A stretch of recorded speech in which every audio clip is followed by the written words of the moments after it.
Hey, this is Brian Schaefer with San Diego News Network. I'm here at the Civic Auditorium at a rehearsal for San Diego Opera's Romeo and Juliet.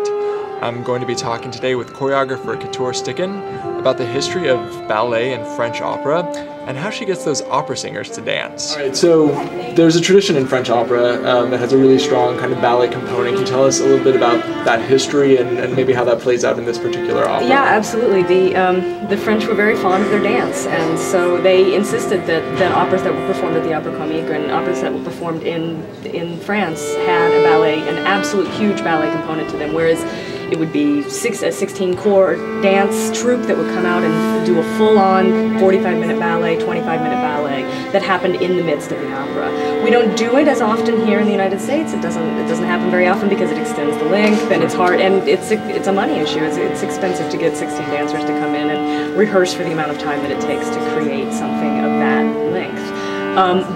However, there are many sequences, especially in this opera, that allow for dancers to come in and sort of integrate. And actually, I find them more delicious because not only is it just a ballet that sits on its own, but it's a dance that incorporates the story, it incorporates the chorus, it incorporates the principals.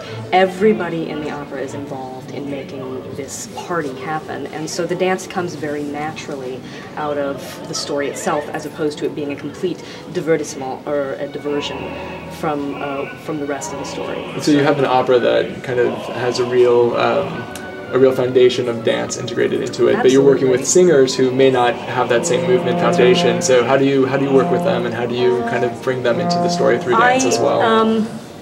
I never underestimate them. I come in expecting that they will be able to do whatever I hand them, and I create what I would like to see on stage.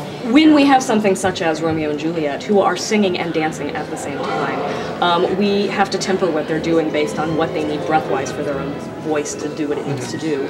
So a lot of what I did choreographically there is I made a dance for the dancers. We put it on the dancers, and then we brought in the principals and said, okay, this is what it is, taught them the dance, and then started to talk about places where we needed to pull back, where we needed to make something a little different in order for it to incorporate easily into what they were singing. Dance plays a huge part in this opera, solely because the first time that we meet Juliet is during a huge party. It's her party in her honor. We're calling it sort of her quinceañera. It's her 15th birthday, and it's where she's going to be introduced to her betrothed. So the whole first act is this giant party that's being thrown in her honor, and a huge part of Renaissance culture and a huge part of the culture all through the period at that time was dancing. And you danced as a family, you danced to celebrate, you danced to become closer together and to celebrate the moment for her.